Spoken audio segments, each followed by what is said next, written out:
안녕하십니까. 수도권 투데이 아나운서 정병진입니다. 최근 국토교통부가 발표했는데요. 수도권 시민들뿐만 아니라 국민 대다수가 애용하는 택배 서비스 중에 만족도가 가장 높은 곳, 우체국 택배였습니다. 신속하고 친절하고 신뢰가 간다는 기준에 가장 높은 점수를 받았는데요. 그런데 우체국 집배원들은 정작 근무 시간 때문에 어려움을 토로하고 있다고 합니다. 서울, 대전, 부산 등 전국 각지에서 집회를 열기도 했습니다. 어떤 속사정이 있는지 잠시 후 투데이 이슈 점검 시간에 자세히 들어보겠습니다.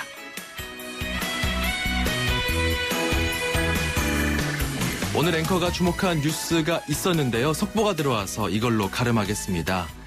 새정치민주연합의 주승용 최고위원이 오전 10시에 기자회견을 열겠다고 방금 뉴스 속보가 들어왔습니다. 또 당직 사퇴를 발표할 것으로 예측이 되고 있는데요. 오늘 주승용 최고위원, 비주류로 분류되는 새정치민주연합 주승용 최고위원의 오전 10시 기자회견 소식을 속보로 전해드리면서 앵커가 주목한 소식은 가름하도록 하겠습니다. 자, 오늘 첫 곡입니다. 화요일 수도권 투데이 에벌리 브라더스의 Let It Be Me 들으면서 출발하죠.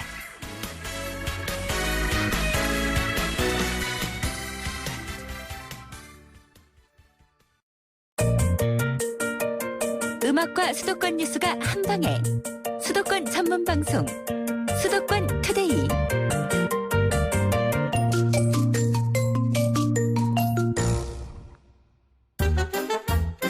수도권 소식이 궁금할 땐 2,500만 수도권 사람들을 위한 오늘의 이슈 투데이 이슈 점검.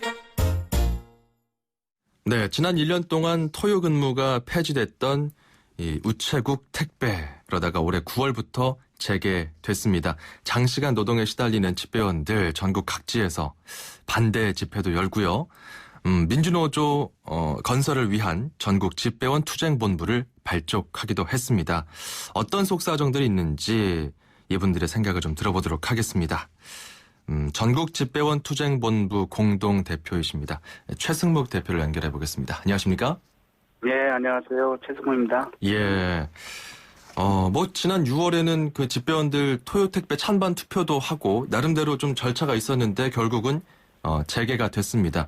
집배원들의 입장에서는 좀 참담했을 것 같은데요. 어떻습니까? 그렇죠. 2004년에 이제 주 5일제 근무제도가 이제 시행이 되고 정착 단계가 훨씬 넘었음에도 불구하고 예. 집배원 분들은 한 10년이 지난 작년에 처음으로 시행을 했었거든요. 예.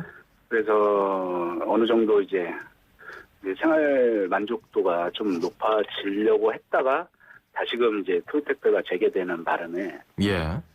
좀 난감해하고 있습니다. 그래도 이 시행했던 기간 동안에 확실히 좀 직원들의 만족도가 올라가긴 했군요. 그렇죠. 예. 이제 집배원분들이 그래도 평일날 이제 장시간 근로를 하면서 예. 어떤 몸 상태나 아니면은 어떤 이제 건강적인 상태 이런 것도 이제 어느 정도 좀 쉬면서 좀 자연 치유가 되고 이랬었는데 이제 그런 것이 이제 송두리째 이제 다시 토요일날 또 일을 하게 되니까 상당히 이제 불만도 높아지게 됐죠. 직원들이 이렇게 반대를 하는데 그 우체국 입장에서는 왜 재개를 한 겁니까? 이유가 뭡니까? 우체국의 입장에서 보면은 어쨌든간 이제 택배량이 이제 감소를 하면서 어쨌든 이제 우편 사업 적자 폭이 커졌다고 하는 거죠. 그리고 국민들 편의상에 토요일날 배달을 안 하게 되면 예. 민원이 좀 많이 들어왔다 이런 것이 주 골자인 것 같습니다. 수익과 국민 편의 이거네요. 예. 지금 사실 가장 힘든 거는 근무 시간인가요? 어떻습니까? 예. 그 집배원들 입장에서 다시 토요 근무가 재개되고 난 후에 가장 힘든 점이 무엇입니까? 그렇죠. 근무 시간이 이제 너무 긴 게 가장 문제점이죠. 예.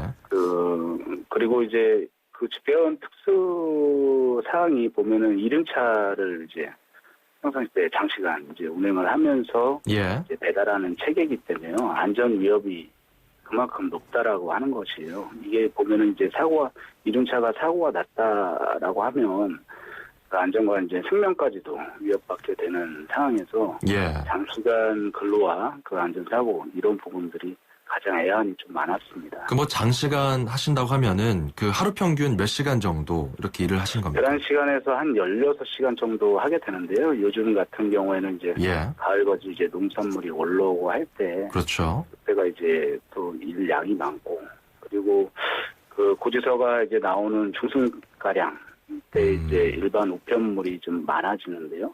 그때는 한 16시간 이상도 일을 하게 됩니다. 일반 우편물과 이 택배 운송을 하다 보니까 11시간에서 최대 16시간씩 좀 탄력적이긴 하지만 대체적으로 좀 많네요. 주 평균을 예. 따지면 한 60시간 이상이 되네요. 예, 평일날 그 정도고요. 이제 토요일날 문제가 이제 토요일 근무가 이제 불거지는 이유가 예.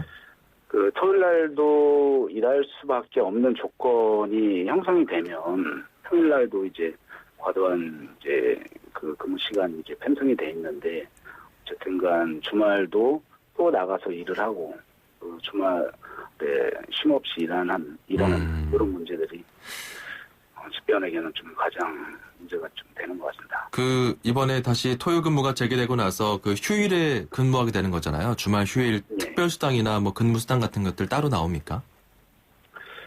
일을 하게 되면 그만한 이제 가치가 부여가 되겠죠. 수당이 부여가 되겠지만 집배원들은 그 어쨌든간 그 안정되게 국민들에게 이제 공공 서비스를 제공할 의무가 있는 거고요. 예. 그래서 이제 그 자기 몸 상태가 어느 정도 건강한 상태로 유지돼야지만 주민들에게도 안정되게 우편 서비스가 제공이 되는 거거든요. 예. 이게 계속적인 어떤 장시간이나 아니면은 그 건강상의 문제가 생긴다라고 하면 그 업무적인 부분에서도 좀 상당히 국민에게 서비스 제공하는 데로 좀 차질이 있는 것 같습니다. 그 집배원들이 가장 많이 앓고 있는 건강상의 문제가 뭡니까?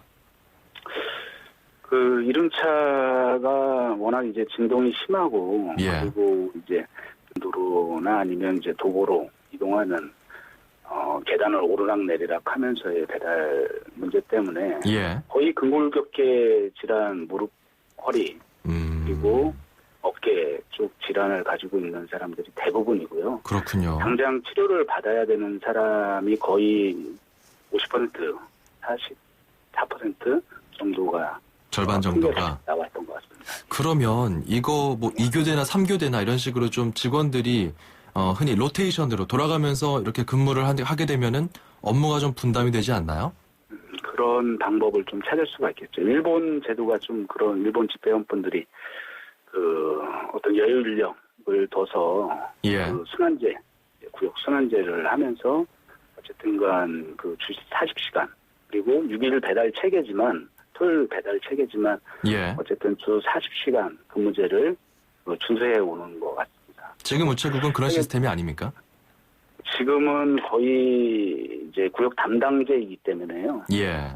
그 하루에 이제 그 소화해야 되는 배달해야 되는 물량을 전량 소화하고 그 다음 날 이제 배달할 것에 대한 구분까지 맞춰야지만 퇴근을 할 수가 있는 거거든요. 자기의 할당량이 있군요.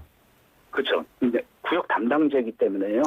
그 자기 구역에 대한 그 어떤 그 우편물이 오는 것은 책임을 져야 되는 그런 제도입니다. 그 자기 구역으로 오는 할당된 양 자체는 어떻게 해서든 소화를 해야 된다 이 말씀이네요. 그렇죠.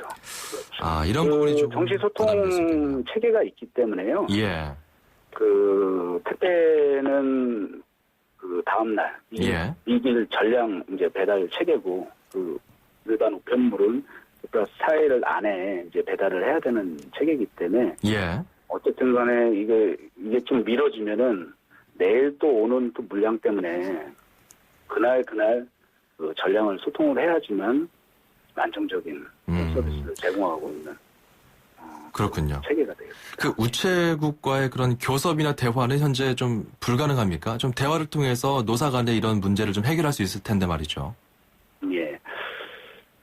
9월 1일 이제 그 토택배가 재개되는 노사 합의를 하기 이전에 저는 우정사업본부가 근본적으로 그 집배원 분들에 대한 그 어떤 그 우편 서비스에 대한 부분이 훼손되지 않는 그리고 집배원이 건강하게 유지하는 그런 제도를 미리 좀 만들었으면 좋겠다라는 생각이었는데, 예. 9월 2일 날 그 집배원분들 아니면은 전체 그 일하는 사람들이 반대함에도 불구하고 일방적으로 추진하는 게 근본적인 원인이 되지 않았나 이런 생각인 겁니다.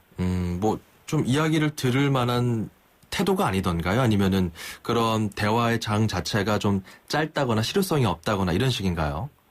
노사 간의 대화가. 우정사업본부가 앞으로는 좀 대책을 내와야 된다라고 생각이 들어요. 대책이 없다.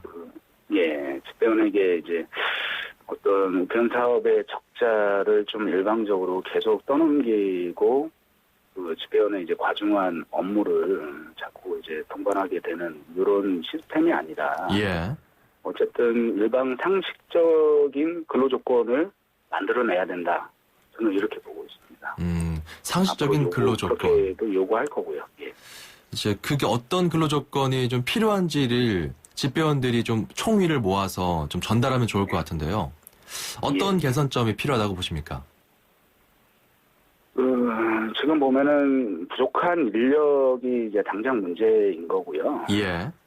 그리고 이제 근로 시간이 과중하게 측정된 것 이런 부분들이 좀 문제가 되고 있는 거죠. 인력을 이런 더 문제들은 하루 아침에 뭐 지금 이제 토요 문제 때문에 이제 발생했다 이렇게 볼 수 없고요. 예. 그 전부터 한 수십 년 전부터 그 집배원들에게 이제 과중한 근로 시간이 좀 책정된 게 지금까지도 이어져 오고 있는 부분들이 있습니다. 그렇게 해서 이제 지난 1년 동안 그 토요 근무를 안 하고 주 5일째 근무를 했던 건데, 이런 여러 가지 실험들을 함에 있어서 좀 결과가 회사 측에 잘 전달이 됐으면 좋겠는데요. 예를 들어서 이제 뭐, 국내 택배 업체들, 17개 택배 업체 중에서 우체국이 일반 택배 부문에서 서비스 1위를 했거든요. 이건 이제 국토교통부가 한국표준협회에 발주를 해서 실시를 한 건데, 이것도 이 기간 내에 그 주 5일째 근무를 하는 기간 내에 이런 서비스 평가를 받았단 말이죠. 네, 그렇다 본다면은 지금 주 5일째에 어떤 효과가 있는 게 아니냐, 뭐 이런 식으로도 좀 입장을 표명할 수 있을 것 같은데 어떻습니까? 그런 그 올해만 그 고객 만족도 1위가 아니라요. 한 17년 동안 1위를 했을 거예요. 예. 예. 그 어떤 집배원 분들은 자기 일에 대한 그 어떤 보람이나 만족도가 굉장히 높거든요. 예.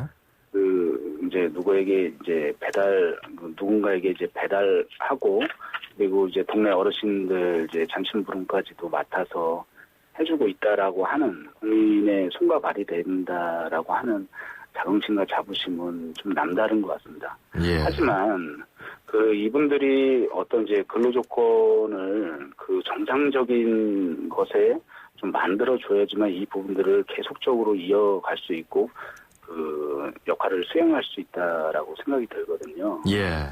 그래서 우정사업본부나 이제 정부에서도 좀 면밀히 좀 들여다보고 부족한 인력이나 지금 이제 정부의 정책 또한 예. 근로시간 단축과 어떤 그 일자리 확충 이런 것이 정부 정책이잖아요. 그렇죠.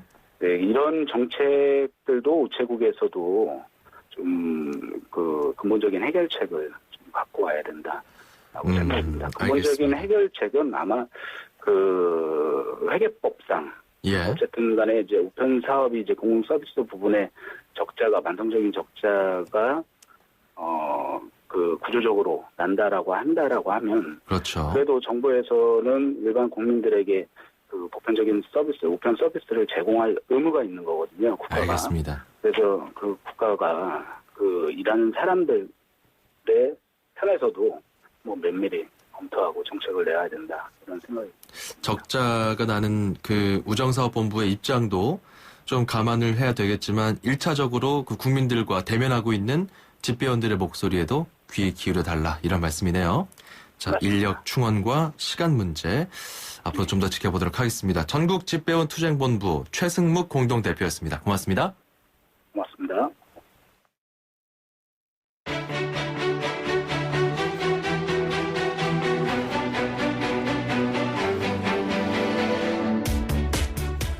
네, 안녕하세요. 저는 모험택시 기사고요. 모험택시를 한 지는 17 7년 차가 되고 있습니다. 저는 만 66세 성남 모범택시 기사 최용건입니다. 일반 택시도 이제 장비들이 좋고 그러다 보니까 일반 택시 콜 카드 기계 다 달려있다 보니까 일반 택시를 많이 선호해서 고객들이 지금은 모범을 많이 안 찾는 형편입니다. 첫 출발할 때 같이 그런 긍지를 가지고 열심히 하다 보면 또 좋은 그 서광이 비칠 날도 있을 것으로 생각이 됩니다. 제가 응원해주고 싶은 사람은 저희 큰딸입니다. 저희 큰딸이 학원 강사를 하고 있는데 우리 딸 이름이 장군 이름하고 똑같아요. 최영. 아빠도 열심히 살고 있으니까 우리 딸 행복하기를 바란다. 앞으로도 아빠가 열심히 응원해줄게. 화이팅! 네, 아주 따님 이름이 멋지네요. 최영. 큽니다. 학원에서 일하고 있는 우리 따님을 위해서 최용건 기사님께서 응원의 메시지를 보내주셨습니다. 모범택시 운전기사시네요. 안전하고 모범적인 모범택시 운전기사. 운전 경력 30년째입니다. 13년째 모범택시를 몰고 계신 최용건님의 이 밝고 활기찬 목소리, 그러면서도 또 따님을 향한 애정과 그 격려의 뭐랄까요, 좀 애잔한 느낌이 좀 있었거든요. 저희가 좀 선물을 보내드리고자 합니다. 10만원 상당의 문정아 중국어 온라인 수강권 선물로 보내드리겠습니다. 최용건 기사님도 힘내시기 바랍니다. 자, 이렇게 여러분들 주변에 응원의 메시지를 보내주시고 싶은 분들 언제든지 샵 0945로 문을 두드려 주시기 바랍니다. 우물정 0945번이고요. 짧은 문자 50원, 긴 문자 100원입니다. 우리 운전기사분들 정말 노고가 많으시고요. 저희 방송도 많이 들어주셔서 저희가 이렇게 주초에 좀 집중 편성해서 보내드리고 있고요. 다른 애청자분들에게도 언제나 힘내라 대한민국은 문이 열려 있습니다. 같은 번호 샵 0945번입니다. 짧은 문자 50원, 긴 문자 100원입니다. 저희가 준비하고 있는 선물들이 있어요. 불스원에서 차량관리용품 3종 세트, 세상에서 가장 귀한 차를 위한 카업에서 10만원 상당의 광택용품 7종 세트, 참 쉬운 중국어 문정아 중국어에서 10만원 상당의 온라인 수강권 드립니다. 네, 힘내시고요. 네, 저희는 계속 방송으로 여러분들을 응원하도록 하겠습니다. 더 오스몬드의 Love Me For A Reason 이어가죠. 네, 여러분과 함께하고 있는 이 시간 수도권 투데이 1부입니다. 저희가 연말을 맞아서 기아 대책과 함께 10,000명의 산타를 찾고 있습니다. 어려운 이웃, 그중에서도 아이들에게 연말 산타가 되어주실 수 있는 기회입니다. 번호는 02544-9544번이거든요. 02544-9544번입니다. 여러분께서 전화해 주시면 자세하게 그 방법 안내해 드리고 있습니다. 큰 부담 드리지 않고 우리 아이들에게 희망을 줄 수 있는 방법인데요.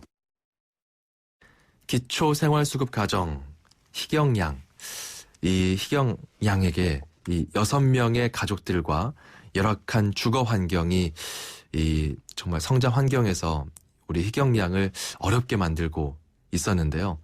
기아 대책의 후원을 통해서 예쁜 집을 최근에 선물 받았다고 합니다. 이렇게 기아 대책을 통해서 여러분의 소중한 작은 정성이 누구에게는 집이 되고 누구에게는 밥 한 끼가 되고요. 또 따뜻한 마음이 담긴 케이크가 되기도 합니다. 샵 9599번으로도 여러분들께서 참여하실 수가 있네요. 샵 9599 문자로 9599 보내시면 됩니다. 이 번호로 문자를 보내시면서 수도권 투데이 기아 대책 이렇게 써서 보내시면 문자 한 통에 5,000원이 기부가 됩니다.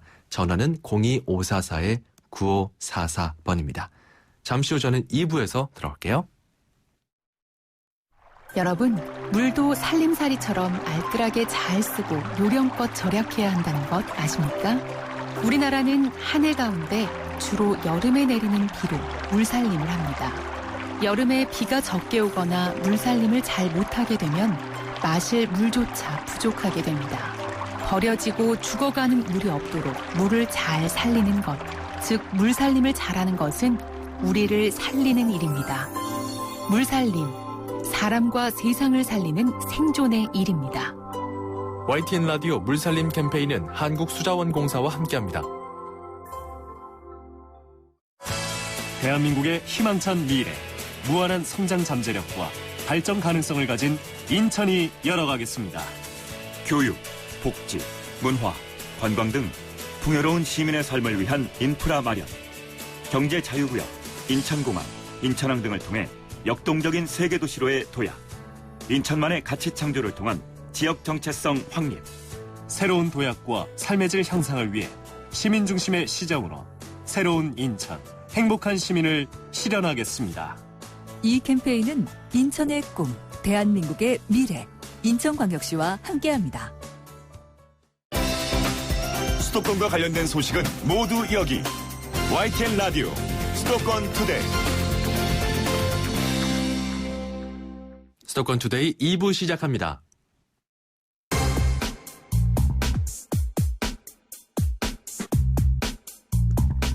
네, 이 시간은 매주 화요일 수도권 사용 설명서인데요.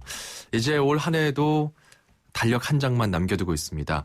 저희가 부동산 동향을 좀 살펴볼 텐데 올 한 해 부동산 시장 어떤 이슈들이 있었는지 부동산 114 리서치센터 함영진 센터장과 정리해 보겠습니다. 안녕하십니까? 예, 안녕하십니까? 네, 좀 굵직한 부동산 이슈들 정리해 볼게요. 일단 지난해에 이어서 2년 연속 주택 매매 거래량은 100만 건을 돌파했다. 이 거래량이 엄청났죠? 그렇습니다. 그 주택시장 회복 심리가 올해 확산된 데다 저금리 기조와 전세난으로 실소유자가 주택 구매에 적극적으로 나서면서 그 올해 주택 매매 거래량이 크게 급증했습니다. 예. 올 들어 10월까지 누적 주택 매매 거래량이 100만 8천 건 정도 됐어요. 그래서 예. 전년 동기 대비 22.5% 증가했고요. 또 2014년 한 해 동안 이루어진 거래량인 100만 5천여 건을 넘어서기도 했었습니다. 특히 이제 수도권 아파트 매매 거래량이 34만 8,899건으로 9년 만에 최고치를 경신하기도 했었으니까 네. 가격도 올랐지만 그만큼 거래량도 과거 집값 호황기 때의 거래량이 육박했다고 봐야 될 것 같습니다. 거래량은 이렇게 많아졌는데 중개 수수료는 떨어지는 한 해였습니다. 반값 중개 보수가 전국에 도입됐죠. 부동산 중개 보수 반값 그 시행이 전국 18개 시도에서 올해 일제히 도입이 됐었는데요. 예. 그 6억 원 이상 또는 9억 원 미만의 주택을 매매할 때 중개수수료 상한을 기존에는 한 0.9%에서 올해 0.5%를 낮췄고요. 그리고 3억 원에서 6억 원의 임대차 거래 같은 경우는 0.8%에서 0.4%로 조정해서 중개수수료 부담이 과거보다는 크게 낮아졌습니다. 네.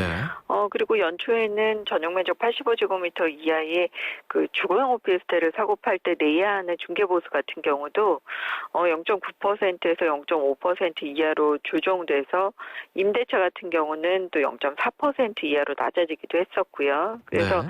그 공인중개사법 시행규칙 개정안이 1월 6일부터 시행에 들어갔는데요.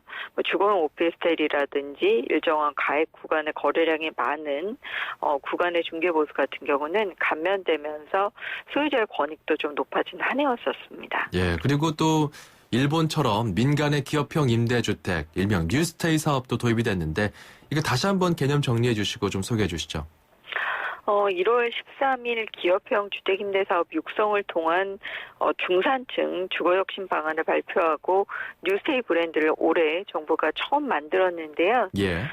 기업형 임대사업자에게 도심 공공부지라든지 또 한국토지주택공사의 보유 택지를 공급을 하고 또 금융 및 세제 지원도 확대했습니다. 특히 이제 뉴스테이의 장점은 최장 8년간 임대 기간이 보장된다는 것이 장점이고요. 예. 그리고 주변 시세에 비해서 첫 임대료 부담은 있지만 임대료 상승률도 연 3%로 제한된다는 장점 때문에 요즘과 같이 임대료가 급등할 때는 좀 도움이 되는 제도라고 볼 수 있겠고요. 예. 그리고 뉴스테이 1호 사업자 같은 경우는 인천 도화지구의 대림산업이 지난 9월에 2,653세대를 공급해서 실제 평균 5.5대 1의 경쟁률을 기록하기도 했어요. 그리고 앞으로도 이런 임대주택 뉴스테이 공급을 더 적극적으로 공급한다고 하니까 이런 부분들은 좀 지켜볼 필요가 있겠습니다. 예, 이렇게 좀 주택 시장에서의 변화가 있었고요. 상가에도 좀 주목할 만한 것들이 있었습니다. 일단 그 상가 건물 임대차 보호법이 개정됐어요. 그래서 보장받지 못했던 권리금, 보호받을 수 있는 발판이 마련됐는데 이 내용도 좀 정리해 주시죠. 상가 권리금을 법제화하고 세입자가 이제 권리금을 회수할 수 있는 기회를 보장하는 것이 상가 건물 임대차 보호법 개정안이었었는데요. 예. 지난 5월 국회를 통과해 시행되고 있습니다.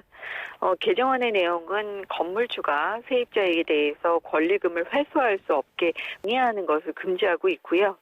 그리고 이를 어기면 임차인은 손해배상을 임대인에게 청구할 수 있도록 했습니다. 예. 그리고 이제 상가 건물주가 중간에 바뀌어도 임차인의 계약 금액과 상관없이 최소 5년간 장사할 수 있는 권리를 보장하는 내용도 담고 있는데요. 이런 부분들이 상가 세입자의 권익 이런 부분을 다소 높이는데 활용되고 있기 때문에 이런 부분들 모르셨던 부분들은 올해 임대인에게 적극적으로 권리 주장을 하실 필요가 있겠습니다. 그렇죠. 자, 이렇게 좀 전반적으로 시장에 큰 변화가 있었는데 사실 시장을 짓누르는 것 중에 하나는 가계부채입니다. 1200조 원에 육박할 정도로 가계부채는 엄청 불어났거든요. 정부의 대출 정책의 변화는 어떻게 좀 정리할 수 있을까요? 가계부채가 1100조를 넘어선 가운데 이제 정부가 7월 22일 가계부채 종합관리 방안을 발표했습니다. 예. 그래서 지난해 LTV와 DTI를 완화하면서 시장의 유동성을 공급했던 것에 대출 스탠스가 조금 바뀌었다고 보셔야 될 것 같은데요. 앞으로 여신 심사가 좀 까다로워질 겁니다. 예. 그래서 2016년부터 은행 같은 금융회사의 주택담보대출 심사 관행이 담보물의 가격 위주를 보는 것에서 차주의 소득 상환 능력 중심으로 바뀌게 됐기 때문에 예. 이런 부분 살펴보실 필요가 있겠고요. 또 이자만 내고 원금을 갚지 않는 거치 기간을 현행은 3년에서 5년 정도 놨다면 이제 앞으로는 1년 이내로 유도키로 했기 때문에 이제는 좀 고정금리부 그리고 원금과 대출금을 같이 상환해 나가는 원금 분할 상환 방식 그리고 이런 부분들의 정확한 확정이 연말에 은행연합회 구체적인 여신심사 기준이 확정될 예정이기 때문에 예. 올해 이런 부분들 눈여겨보시고요. 내년 1월부터 주택담보대출 강화 방안에 따른 시장 변화를 지켜보실 필요가 있겠네요. 네, 좀 마지막으로 짧게 하나 정리하고 갈게요. 그 전세 매물이 좀 부족해지면서 뭐 깡통 전세도 나오고 뭐 전세가율은 막 치솟고 이런 가운데 월세로 좀 전환되는 월세 가속화가 있었지 않습니까? 네네. 서울은 빌라 다세대 주택 월세 비중이 이제 사상 처음으로 50% 넘어섰다고 하고요. 그리고 지방 같은 경우는 9월 기준으로 54.3%라고 합니다. 예. 그리고 아파트 같은 경우도 월세 비중이 급증하긴 마찬가지인데 이런 부분들이 서민의 주거비 부담으로 커진 한 해였기 때문에 재계약 앞두신 분들이라든지 또는 앞으로 금리 인상에 따라서 조금 달라질 수는 있겠지만 당분간 세입자의 주거비 부담 좀 커질 것으로 판단됩니다. 네, 알겠습니다. 올 한 해 부동산의 주요 이슈들 좀 점검해봤습니다. 부동산 114 함영진 리서치 센터장과 함께했습니다. 오늘 말씀 고맙습니다. 네, 감사합니다.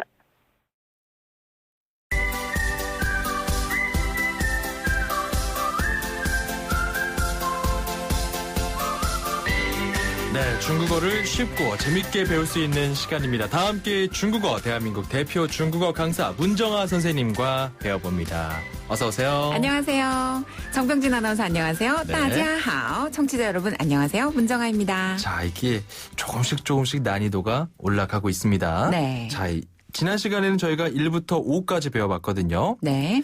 잊어버리시지 않으셨죠? 제가 한번 복습을 해보겠습니다. 네, 좋아요. 자, 2, 3, 4, 5. 완벽합니다. 그래요? 네. 그 정도인가요? 네, 好学生. 아, 정말 자신감이 생기네요. 네, 우등생이에요, 우등생. 네. 자, 오늘은 6부터 10까지 한번 배워볼게요. 좋습니다. 6을 리오라고 해요. 리우. 리오.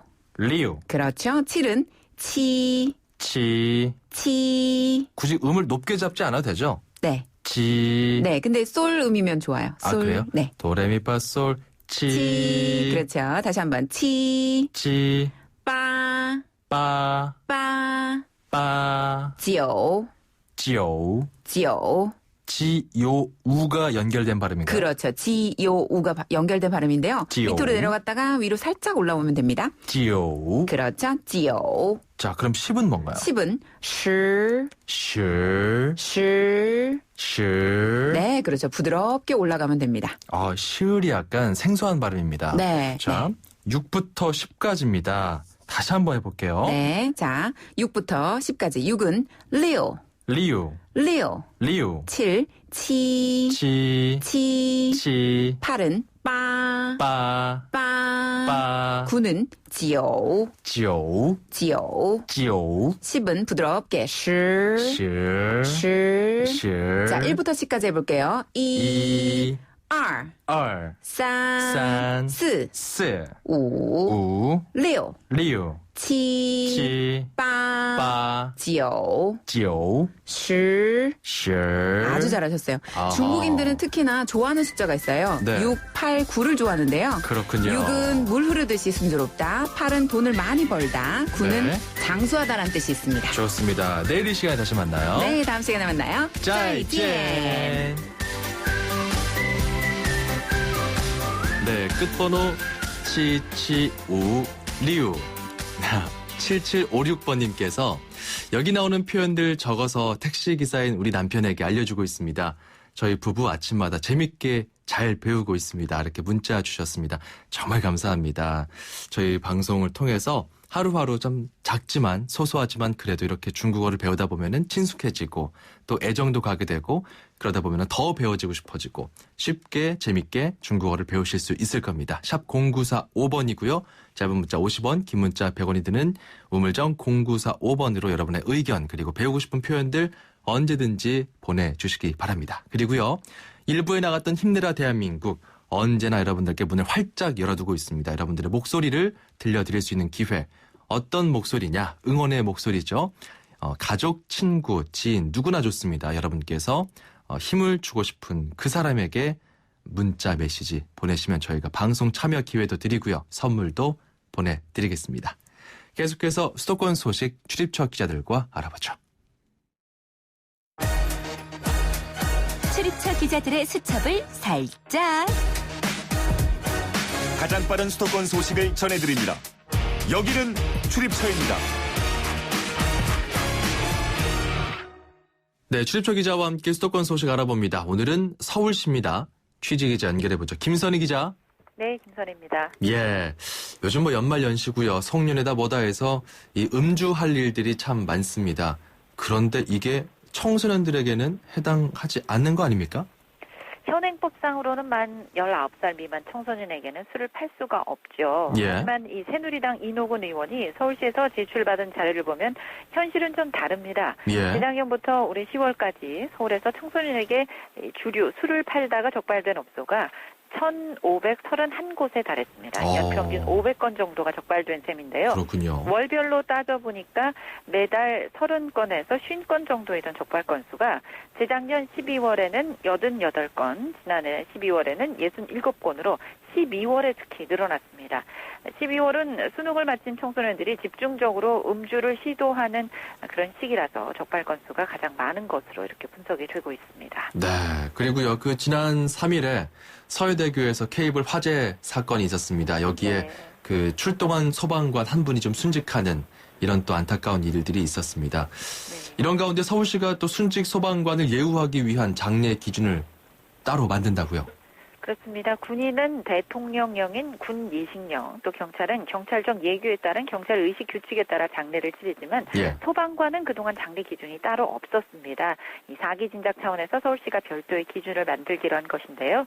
장례 기준에는 장의식 구분과 장의위원회 설치, 집행위원회 구성과 임무, 또 장례 집행 요령, 예산 한도 설정 등의 내용이 담기고요. 내년쯤 시행이 될 수 있을 것으로 보입니다. 네. 또 전체 소방관의 84%만 어려운 화재 진압 현장에서 개인 보호 장비를 갖췄고 25%는 장비가 낡아서 제대로 쓸 수 없다는 문제점이 지적돼 왔는데요. 이에 따라 서울시는 소방관의 개인 보호 장비 보유율도 내년까지 100%로 늘리기로 했습니다. 네. 낡은 개인 보호 장비를 우선 바꿔주고요. 장비 이력 관리를 통한 통합관리 시스템도 구축할 계획입니다. 네, 우리 소방관들의 열악한 처우를 개선하는 것들은 정말 처음과 끝 어느 것 하나 빼놓을 수 없는 것 같습니다. 네. 자, 그리고요, 하상욱 시인의 그 인터넷의 SNS 시인으로 유명하죠. 이런 시인이 있어요. 그 착하게 살았는데 우리가 왜 이곳에, 지옥철이란 제목의 시였습니다. 네. 그만큼 서울의 이 시가 보여주듯이 정말 지하철은 인파가 너무나 북적대거든요. 그런데 서울 사당역에 복합 환승센터가 들어선다고요. 그렇습니다. 서울 사당역 하면은 지하철 2호선과 4호선 환승이 가능한 곳이죠. 그리고 또 그 주변 도로가 상습 정체적입니다. 동작대로를 따라 펼쳐진 이 사당역 사거리 주변 도로.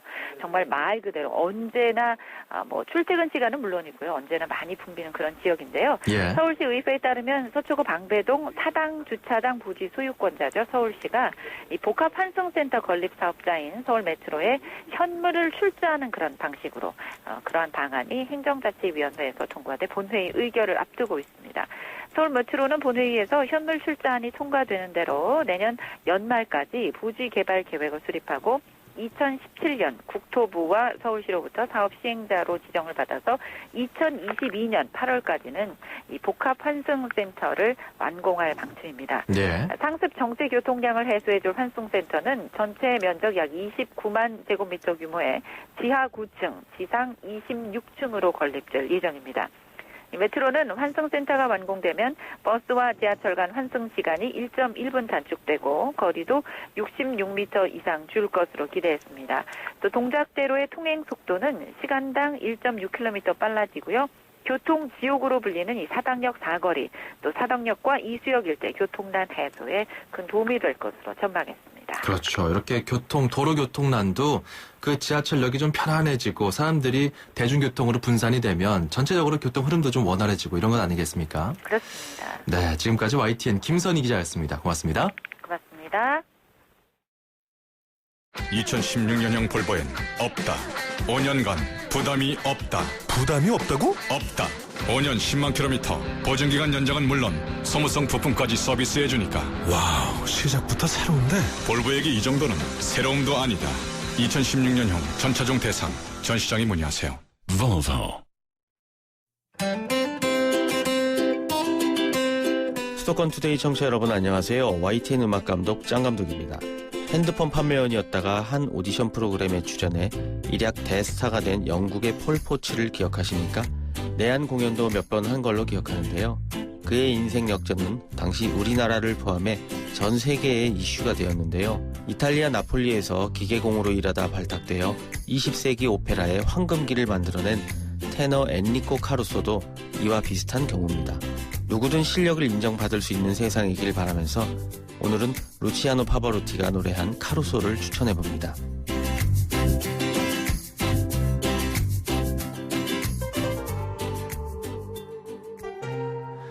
네, 수도권 투데이 오늘 순서는 여기까지입니다. 방송 내용 팟캐스트와 홈페이지 통해서 다시 들으실 수 있습니다. 내일 오전 9시 10분에 다시 돌아올게요. 아나운서 정병진이었습니다. 고맙습니다.